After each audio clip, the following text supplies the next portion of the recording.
intambara zacu zikomeye ziba hanze y'ubushake bw'Imana. Mwibuka ubuzima bwa Yona, umugisha wawe uba mu irembo Imana yafunguye. Tugomba kuba flexible, kwemera ubushake bw'Imana n'igihe bunyuranyije n'ibyifuzo byacu. Buri kizakwereka umukristo ni uburyo yitwara Imana yakoze ibyo yatekerezaga yuko idakora. Ndabaha urugero rwiza. Hari umuryango Imana yafunguye uyu mwanya, hindukira urebe imbere yawe hari irembo Imana yafunguye.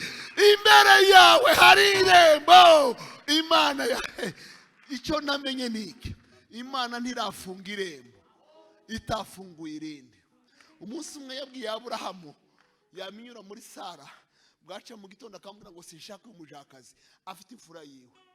Iravuga ngo Mana we wakinze akaryango, wafunguye umuryango. Hari akaryango Imana yakinze muri uyu mwaka, ariko hari umuryango Imana igukinguriye. Hari irembo riruta andi marembo. Reka dukomere Imana yacu amashyi. 3:8 Bizahishuwe 3:8.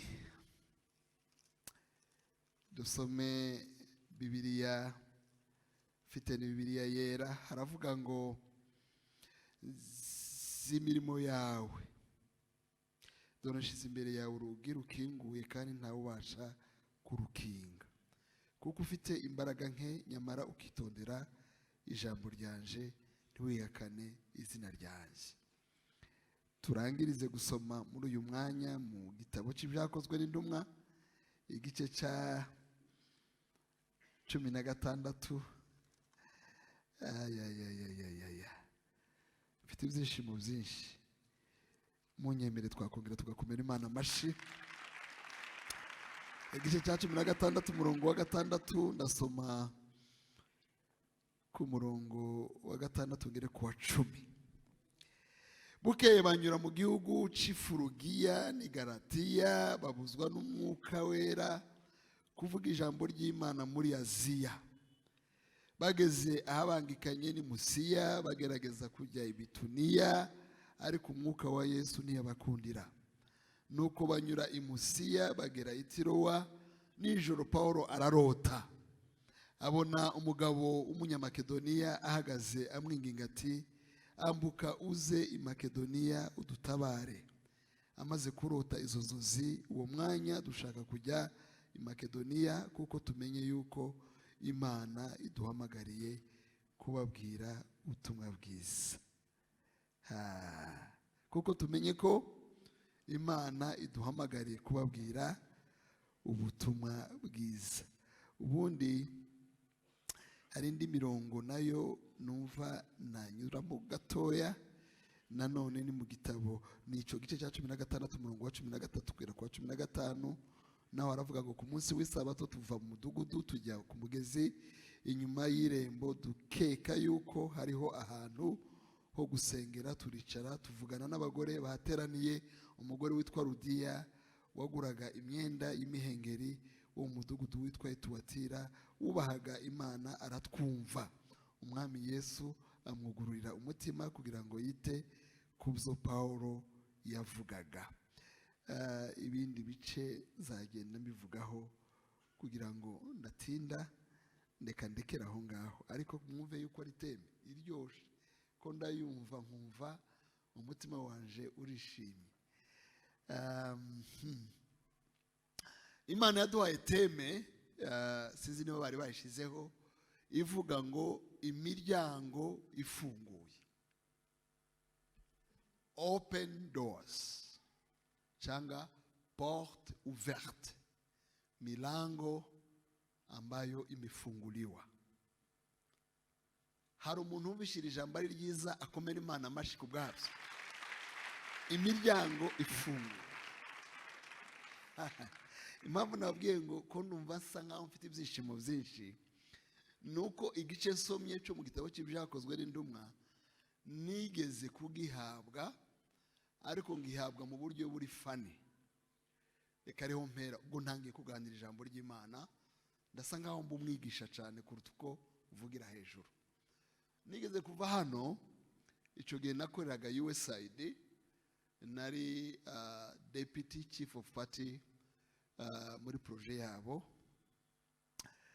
bantumira kujya gutanga ikiganiro muri ambasade y'Ubwongereza hano hantu Ikaciro, hakora na DFID cyangwa DFID na ambasade y'Ubwongereza. Ndagenda, bwari ubwa mbere mbonye ibyo bintu, ariko ubu ngubu nayibonye ahantu henshi. Maze kuhagera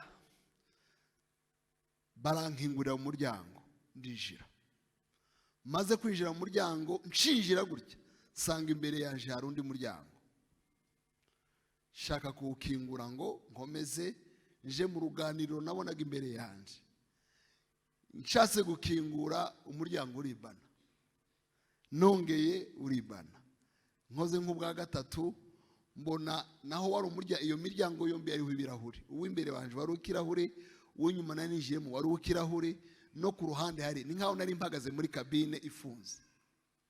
Aha ni ikirahuri, aha ni ikirahuri, aha ni umuryango ninjiriyeho uriho ibirahuri, n'imbere hari umuryango wundi nagombaga kwinjiriramo noneho wa kabiri nawe urimo ibirahuri.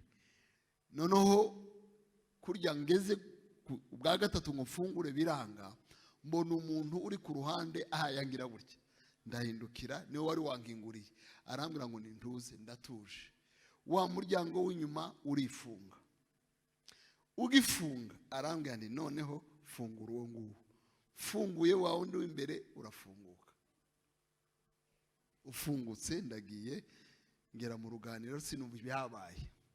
Ndagaruka ndangije ibiganiro ngiye gusohoka, noneho bampeza warning. Barambwira nti nuja gusohoka muri uyu muryango ugiye gusohokeramo wa mbere, ubanze ureke wifunga inyuma yawe ubone gufungura umuryango w'imbere yawe.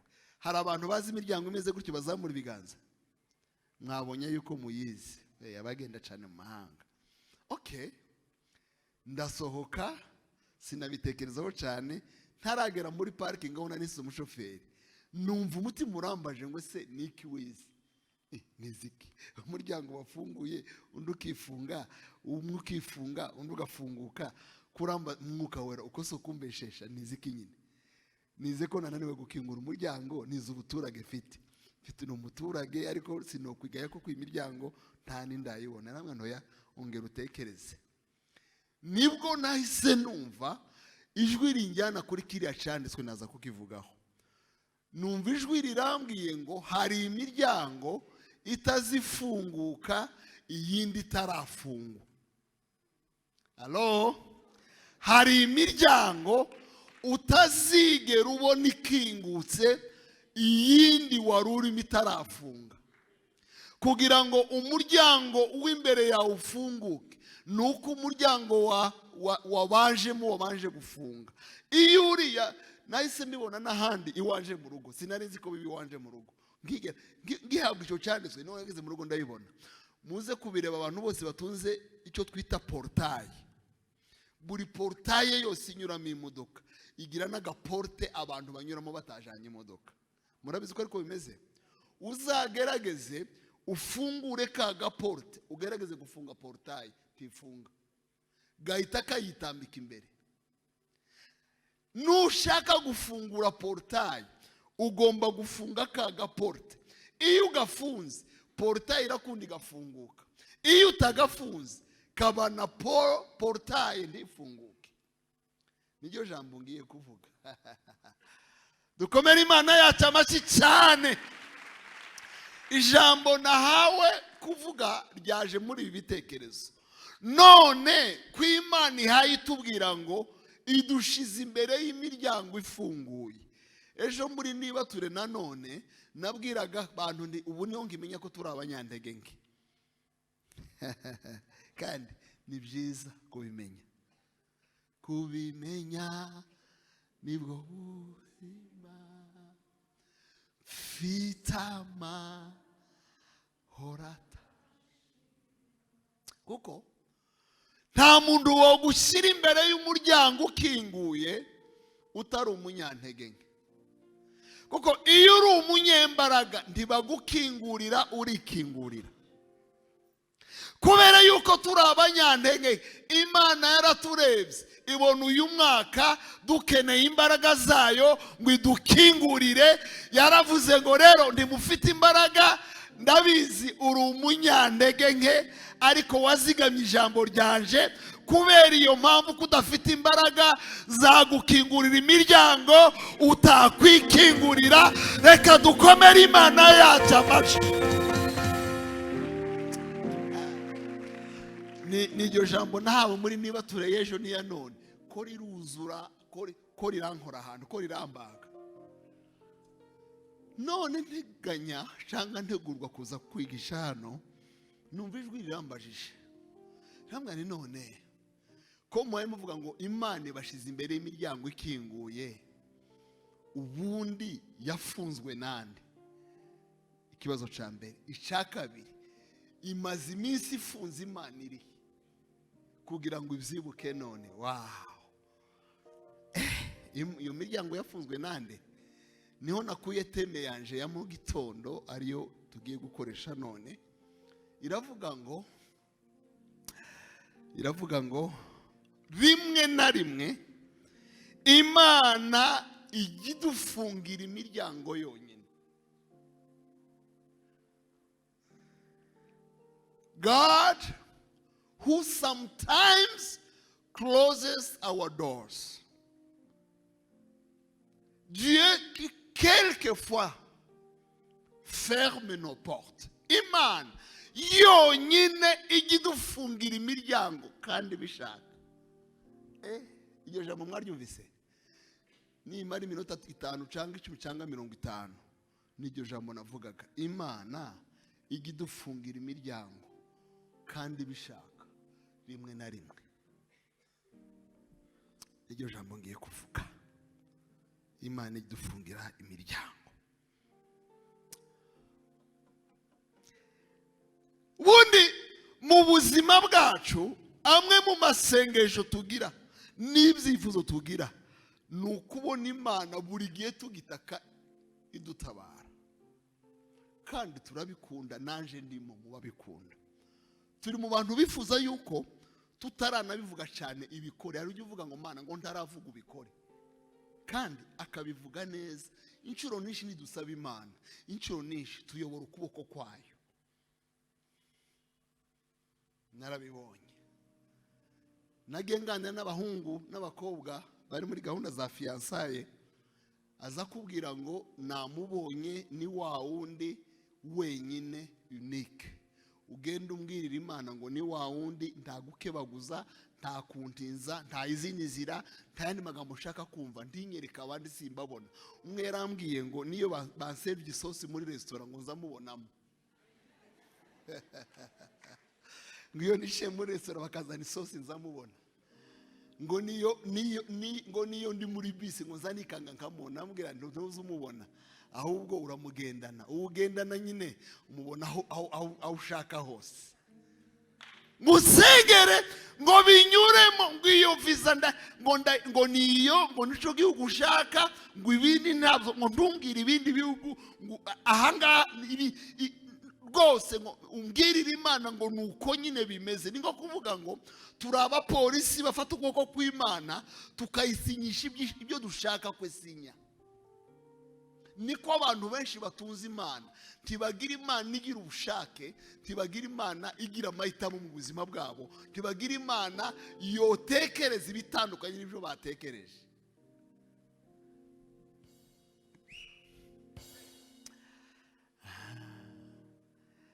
Ariko abantu b'Imana, ubwo buzima nabunyuzemo nanje, kugeza igihe Imana inganirije. Ndabaho ubuhamya gatoya nimpagera. Imana igira ishusho zitatu when it comes ku busabane bwacu nayo n'umubano wacu nayo. Ishusho ya mbere ni Imana yishimira gukora ibyo twayisabye, izibikora. Musabe muzahabwa, mukomange muzakingurirwa. Ntawasaba umubyeyi w'ifi ngo amuheze inzoka. Hari ingero nyinshi muri Bibiliya z'Imana. Fais de l'Éternel tes délices, il te donnera ce que ton cœur désire. Wishimira Uwiteka izaguha ibyo umutima wawe ushaka. Ibyo ni ibyanditswe byiza tubihagararaho cyane, kandi iyo tuye tubivuga tujya twuzuzwa. Uzamva ngo Mana ngo waravuze ngo sinzaba umurizo nzaba umutwe. Iyo wabimotiva mu isengesho uzawumva ahantu hose uri muri vibration. Iyo fasi Imana irayigira. Reka dukomere Imana amashi kubw'iyo fasi ijya ibiduha rimwe na rimwe. Ariko hari ikindi gihe Imana itaba pubere cyangwa tiyo tunyuza mu ibyo dushaka byose. Rimwe na rimwe ikishimira kurobanura, bimwe ikabikora ibindi ntibikore, ikajya idutoza ikuramo. Icuvuze ikagikora ikindi ikamifunga, ikazibikora gutyo, bimwe igakora n'ibyo utumvaga. Ndibuka ijambo ry'Imana ribigaragaza mu gitabo cya Yohana naho igice cya 3 aho Yesu yashatse koza abigishwa ibirenge ni 13. Noneho Petero aramwanditse ibi urimo ni ibiki ko atari ibingibi kuziho uje gute? Iramubwira ngo ibyo mpaye nkora hari igihe uzabimenya. Hari igihe Imana izikora ibyo tutazamenya none tuzamenya bitinze. Ntiduheze ibyo dushaka, igakora ibyayo muri icyo gihe yabikora ukazureba ibyirimo ntuzumve. Ariko ikavuga ndi ubutaha uzaba wabimenye. Urugero rutoya rwa Yozefu Imana iramuganiriza ikajya imuha inzozi zisobanutse, ikamuha amakuru yose, agira ngo uko nguko nyine ko bimeze igiye gukora biriya yamweretse. Ariko Imana kubera yuko idakora buri gihe ibyo yatweretse n'ibyo twayisabye, hari igikora ibintu tuzumva kera uno munsi tutabyumva, ifata gahunda yemera yuko bamugurisha. Nzambwira abantu Yozefu agira amakosa nk'arindwi, reka mvuga 3. Amakosa buriya tujye tugira ngo Yozefu n'umwana mwiza, hari amakosa 3 adasanzwe, simvuga yose nta mwanya mfite. Ikosa rya mbere, Yozefu mu buzima bwiwe yagiraga ikibazo cyo kuvugavuga.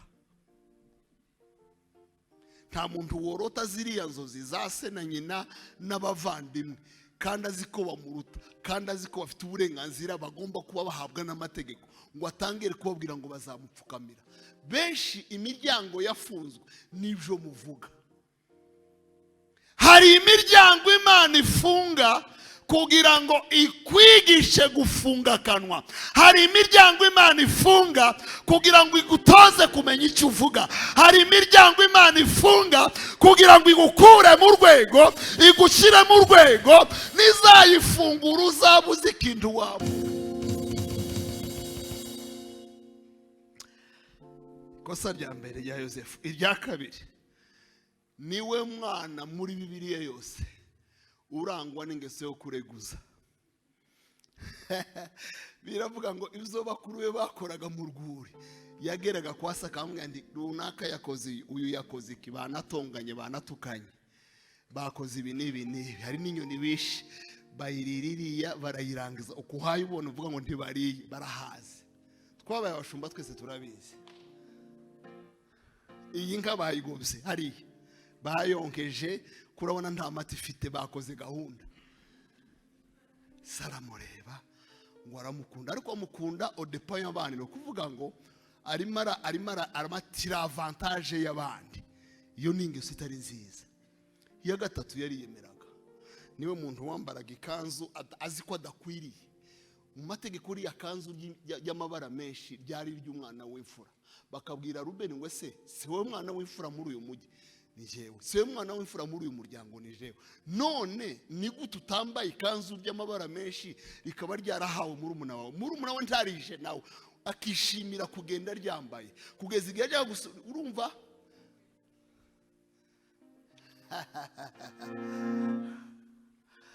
Dukomere Imana yacu amashi. Reka mvuge, nimo navuga ngo Imana yishimira gukora ibyo twasabye. 2, yishimira gukora no kudakora ishingiye kuzigambiriye nizo tutaramenya ikabikora igakora ibitandukanye nizo twibwiraga. Zimigambi nibwira kuri mwebwe na amahoro, nubwo mutayumva none hari igihe muzayumva. Harimo no kuba mfunga imiryango rimwe na rimwe zafungura kera cyangwa ntazafungura ngafungura itandukanye niyo mwasabye, kuko Imana hari igihe iziduha ibirenze n'ibyo twasabye bitandukanye. Wasaba ikakubwira ngo mfite ibitandukanye n'ibyo ushaka kandi n'ibyo ukeneye. Uburyo bwa gatatu, hari igihe Imana noneho yamevuga ngo no, N-O-N, ugasisira ku muryango Imana yakinze. Niryo jambo mpaye mvuga. Hariho verite enye mugomba kumenya gatoya kivuga kuri ibibazo by'imiryango. Icambere, Imana yacu ni Imana ivuga, ni Imana igaragaza n'ibyo yavuze, irabivuga. Nushaka kubana neza n'Imana muri uyu mwaka, iri hamwe uryumve cyane. Imana yacu iravuga, ntabwo ivuga ariko iravuga, ntabwo ari bayari. Ni Imana ivuga kandi ikavuga ubushake bwayo.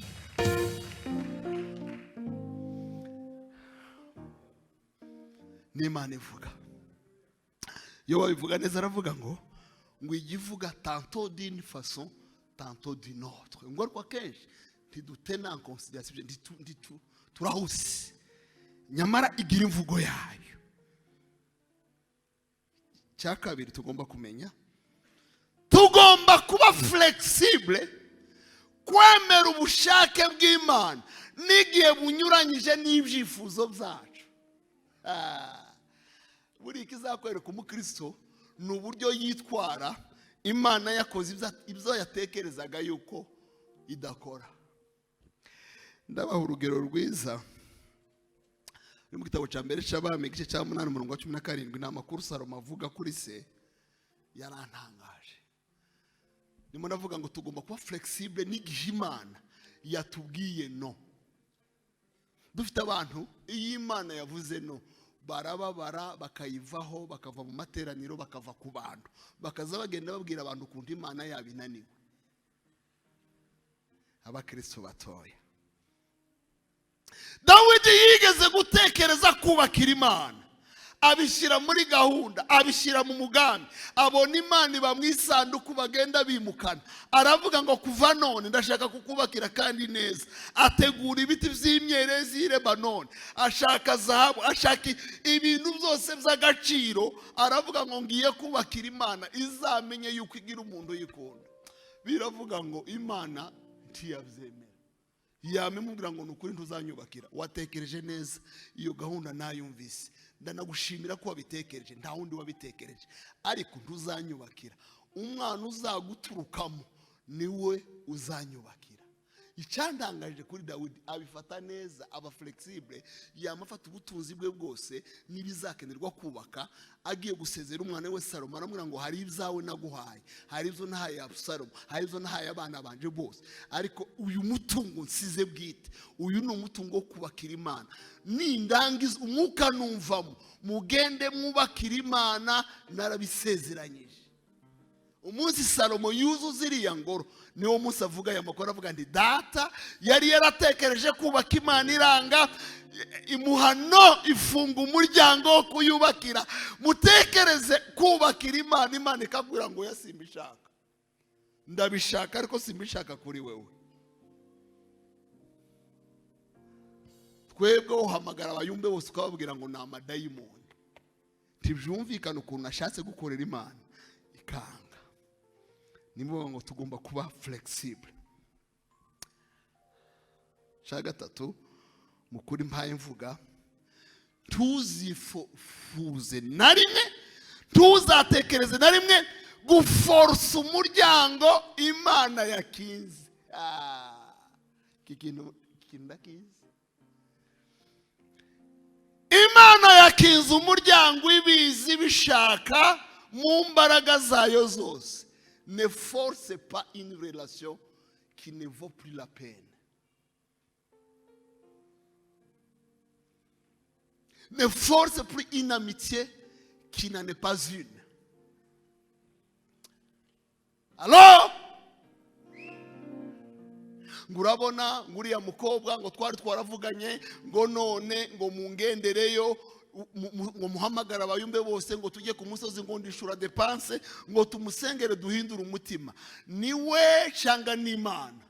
Niba ari Imana yashizeho kadena yaveruye yajanye password ntawufungura ivy'Imana yafunze, reka mbabwire Imana ntibajya bayiha ruswa nguko natanze amafaranga menshi, nguko najyanye abayumbe ku musozi, nguko nahamagaye n'abahehe. Reka nkubwire ivy'Imana yafunze ntawubifungura, ivy'Imana yafunguye ntawubifunga. Shizirembe imbere yawe rihe dukomere Imana yacu amashyi. Bwira mugenzi wawe ukwicaye iruhande mbwira ngo reka guforce. Umuntu yarambwiye ngo muri iki gihugu amaze gusaba visa inshuro 19 muri ambasade imwe, buri mezi abiri ajya depoza. Ndamubwira ngo amafaranga umaze kubaheza yoto ni business yuzuye, wokoresha business ugatanga akazi. Hello, to force umuryango Imana yakise niko bimeze. Kane mu yamahame mvuga ni ngombwa kwiyumvira ijwi ry'Imana mu buzima bwawe. Tuzabeho mu kinyejana Imana ivugamo utazi imvugo y'Imana ujye ubwirwa n'abandi.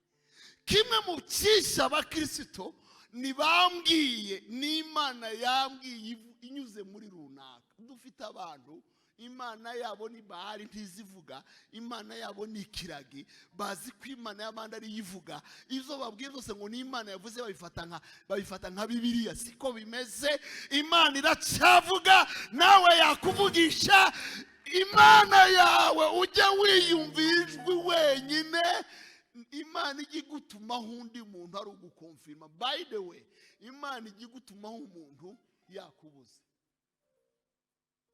Sinotuma amakuru ushaka kubwira umwana wanje ngo nyagire amabanga mbwira uwundi azanyumva.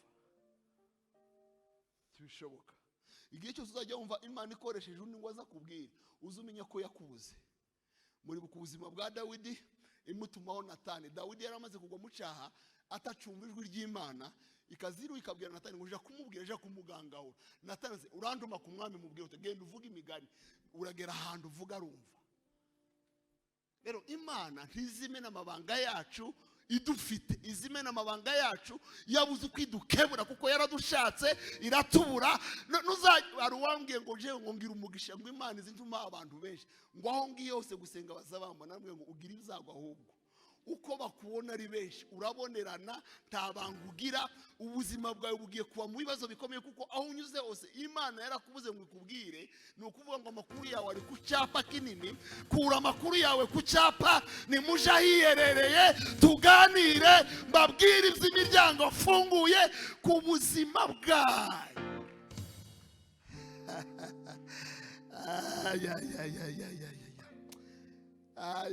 Ko nanga gusoma ibyanditswe ariko muze kubisoma. Yesaya 48 umurongo wa 18 arasa nari muri Zaburi 40 umurongo wa 14 haravuga ngo si seulement mon peuple m'écoutait. Iyaba ubwoko bwanje bwanyumvaga, iyaba Isirayeli yanyumvaga, nari kurwanya ababisha babo ngabo batsindira. Ariko ikibazo ntibanyumva, bumva ibitari njyewe. Uyu munsi wumva ijwi ry'Imana. Imana iravugana nawe, niwe wishaka kubwira. Reka dukomere Imana yacu amashyi. Si seulement mon peuple m'écoutait. I wish my people could hear me.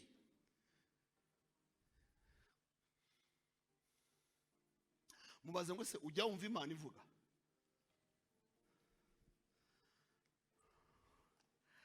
Reka ndatinda ngaruka gucane twe twasomye nsoza. 16 igitabo cy'ibyakozwe n'intumwa. Bwira mugenzi wangu iki gitabo n'iki gice Bishop aragikunda. Bimubwire. Aya.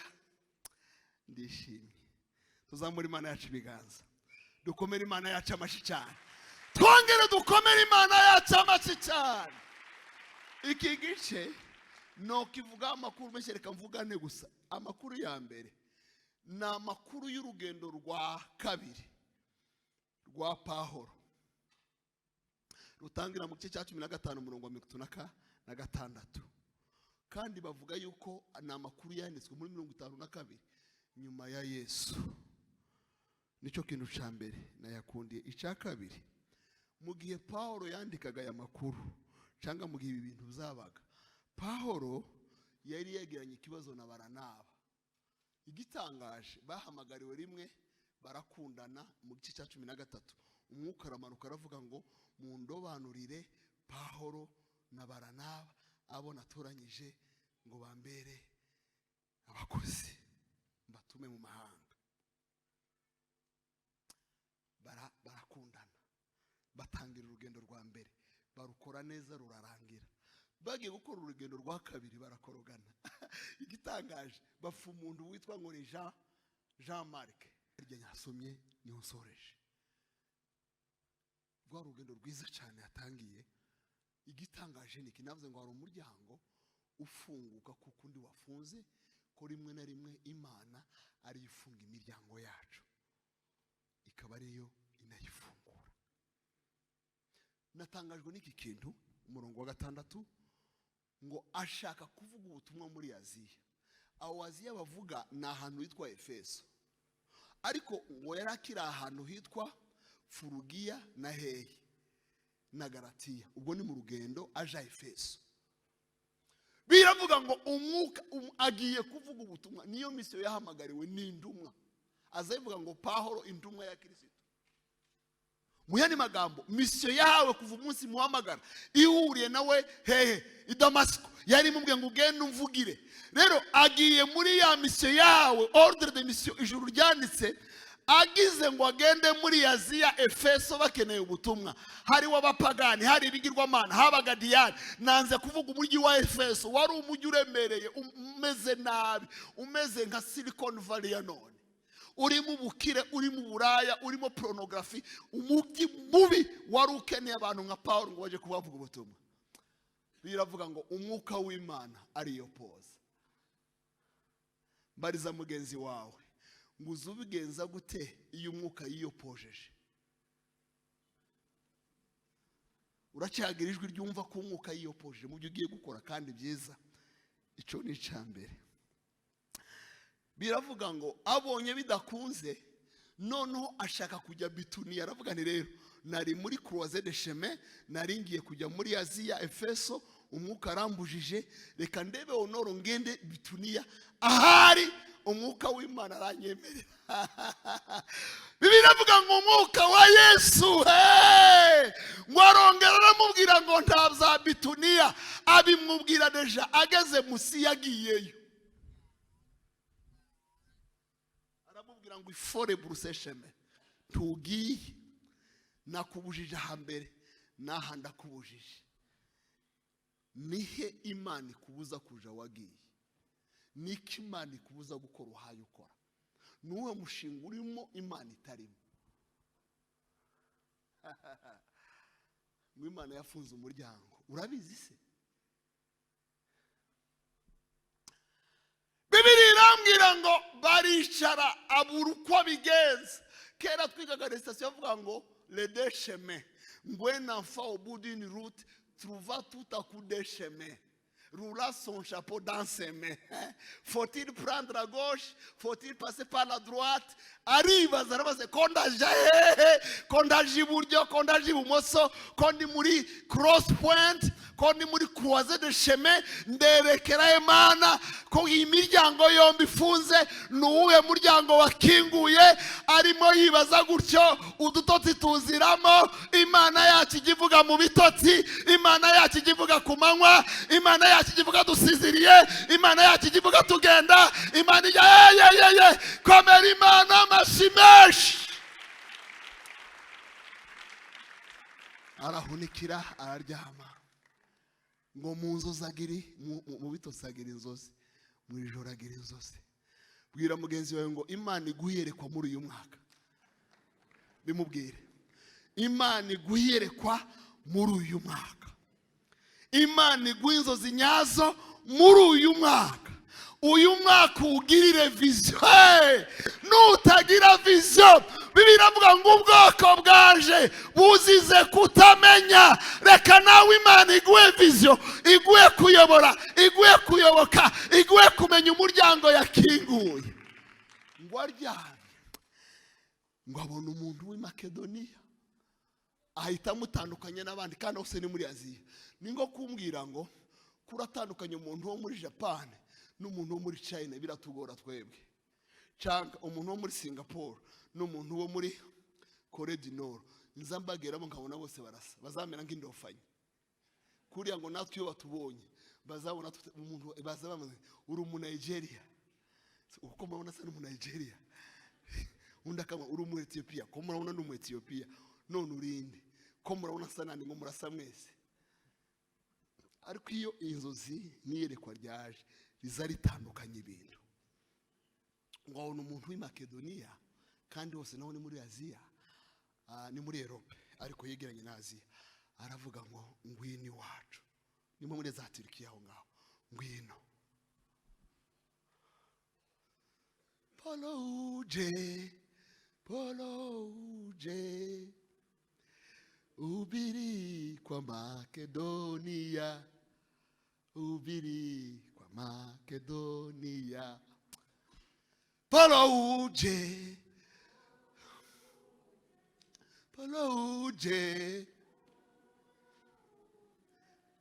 ubiri kwa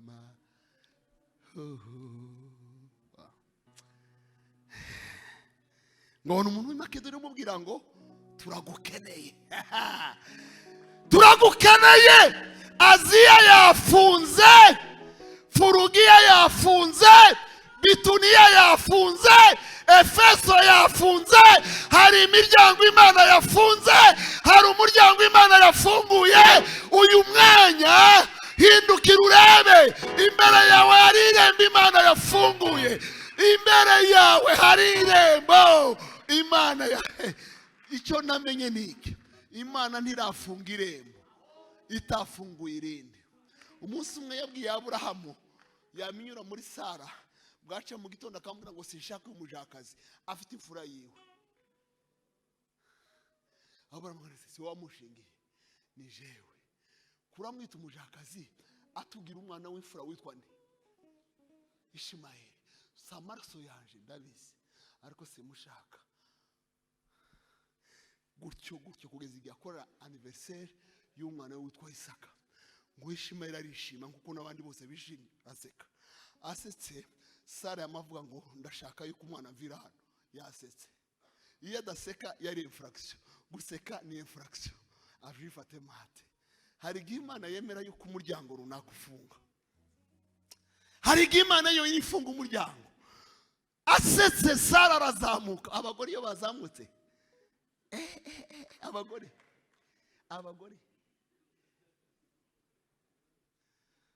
azamutse aravuga ngo Mana we ndabigenza gute? Uyu mugore ko mbeye ko mbanye bamba, ndiruka n'ifura yanje gutya n'umugore yashingiye. Imana yamubwira ngo senda Hagari n'umwana we, point sans commentaire, ngo amutekere imvumba. Hagari afata umwana aragenda, afata ihamba ry'umunsi umwe aragenda aho yakageraga. Gahunda ibyo kurya birashira, bimaze gushira ararira. Abazanse Mana iyi gahunda nayishizemo, sinari umuminere, tibamfashe ku nguvu bakashingira, sinari umujakazi, nagiraga ijambo. Umu esclave muri droit romain nta jambo yagiraga, nako bimeze muri kiriya gice cyose nta jambo yagiraga. None ko bashingiye ku ngufu akamzarira ku ngufu kamubyarira umwana Sara akavuga ngo agende umwana nta kosa yakoze ari umwana mutoya nkabirenganiramo nawe ukabishikira ngo ningende kabangiye gupfira hano Imana iramubwira ngo hariya wagomba kugenda ariko reba imbere yawe arebye imbere ngo abone iriba abonye iriba dukomere Imana amashyi irimo iramubwira ngo ninjye wafunze kariya gaporte ninjye wafunguye iriya portail kuva uwo munsi Hagari yita abantu ngo n'Imana ireba iravuga ngo Mana we wakinze akaryango wafunguye umuryango hari akaryango Imana yakinze muri uyu mwaka ariko hari umuryango Imana igukinguriye hari irembo riruta andi marembo reka dukomere Imana yacu amashyi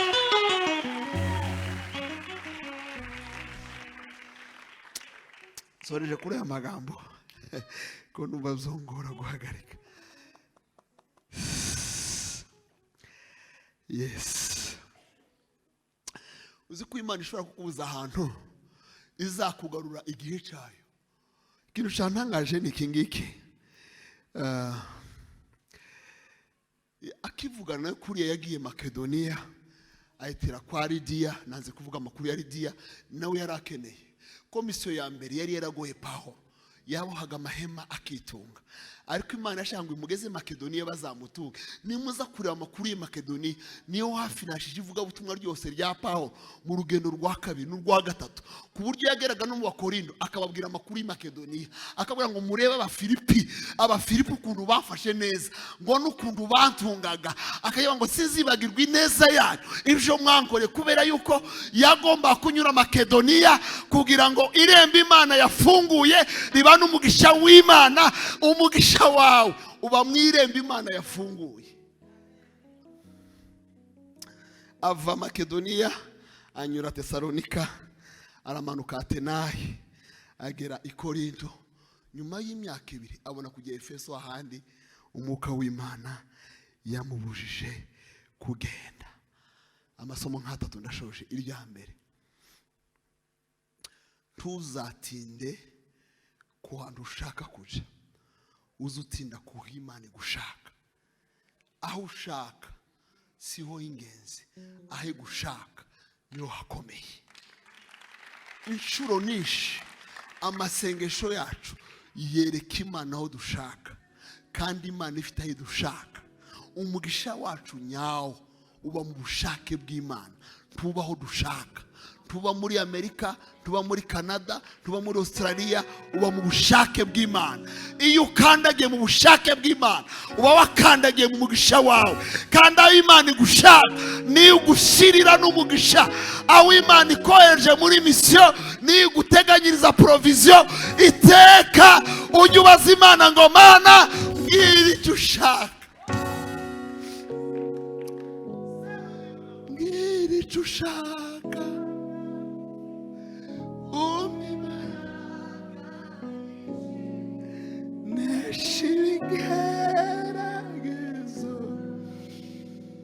WIFUZA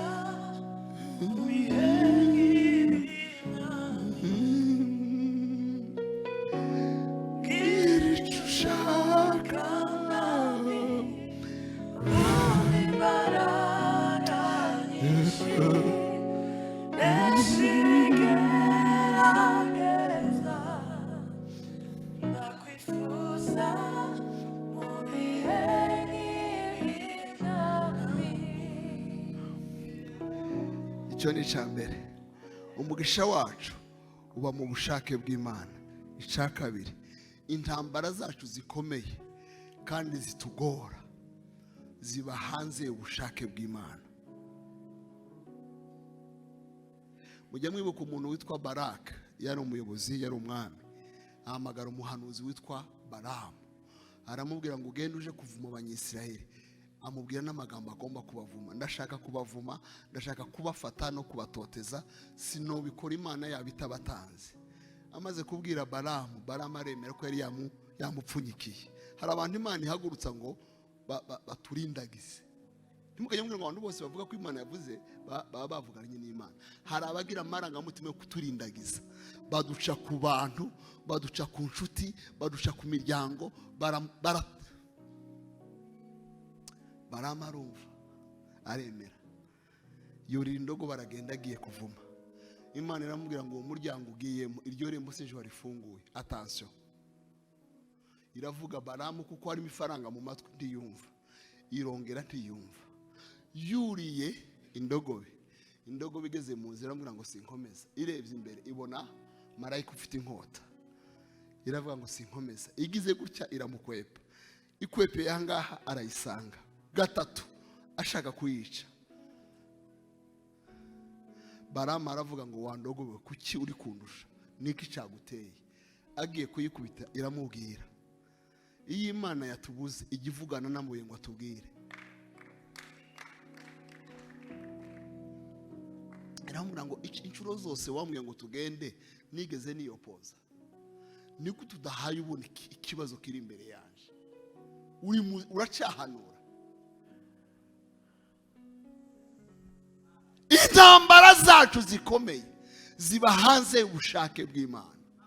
Mwibuka ubuzima bwa Yona, imutumye Ninewe kuvuga ubutumwa, aravuze ngo singenda yerekeye itarushishi. Agezeyo baramumanura kugeza ageze mu nda y'ifi. Ageze mu nda y'ifi Imana iramubwira ngo uracashaka gukomeza inzira wari urimo cyangwa urahindukira? Garuka mu nzira, garuka mu bushake bw'Imana. Mu bushake bw'Imana niho haba irembo ry'Imana. Mu bushake bw'Imana niho haba imbaraga z'Imana. Mu bushake bw'Imana niho umugisha wacu. Mu bushake bw'Imana niho idushaka. Iyo wagiye mu bushake bw'Imana, nabwiye abantu ndi umunsi Imana izambwira ngo reka gushumba itorero, sinzagisha inama ngo mwese ngura umupasiteri wa hehe, ubupasiteri nomination ya vi. Ninde wabwiye ko ari ya vi? Ni muri Afrika honyine umuntu azava ku bupasiteri agakomeza kwitwa pasiteri. Ahandi ni licensing, baramu licensing agakora gahunda yarangiza agahagara agakora ibindi. Nibyo.